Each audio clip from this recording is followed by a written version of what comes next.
Hello बच्चों। चलिए प्रश्न को समझते हैं। दो रेडियो एक्टिव पदार्थों ए तथा बी के क्षय नियतांक क्रमशः 10 लैम्डा तथा लैम्डा है। प्रारंभ में दोनों के नाभिकों की संख्या समान है तो कितने समय पश्चात ए तथा बी के नाभिकों का अनुपात 1/E हो जाएगा। 1/10 लैम्डा, 1/9 लैम्डा, 11/10 लैम्डा, 1/11 लैम्डा। अर्थात कितने समय पश्चात नाभिकों का अनुपात 1/E हो जाएगा, ये हमें बताना है।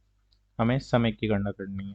मुख्य अवधारणा में हम देख सकते हैं कि रदरफोर्ड और सोडी ने बताया है कि किसी रेडियो एक्टिव पदार्थ के विघटन की दर को इस प्रकार से प्रदर्शित कर सकते हैं और टी समय पश्चात नाभिकों की संख्या हो जाती है n बराबर n नोट ई की घात माइनस लैम्डा टी। अब चलिए प्रश्न को हल करते हैं। प्रश्न में दिया गया है ए तथा बी दो रेडियो एक्टिव पदार्थ हैं तथा उनकी क्षय नियतांक दे रखे लैम्डा ए बराबर 10 लैम्डा, लैम्डा बी बराबर लैम्डा तथा प्रारंभ में दोनों के परमाणुओं की संख्या समान थी n0 और बाद में टी समय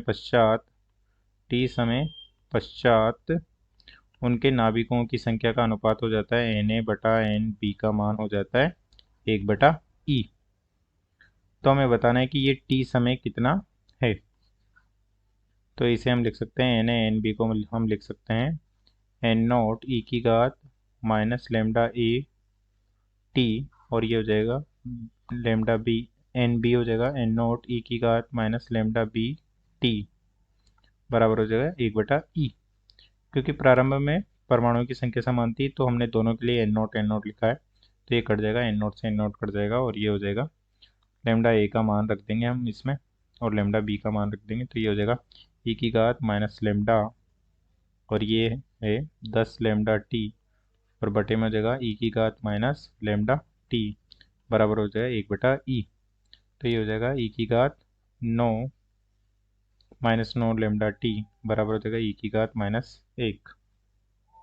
तो ये हो जाएगा -9 लैम्डा टी बराबर -1 और माइनस से माइनस कट जाएगा और टी का मान हो जाएगा 1/9 लैम्डा, जो कि हमें उस समय का ज्ञात हो चुका है जहाँ पर ए तथा बी का नाभिकों की संख्या का अनुपात 1/E हो जाएगा।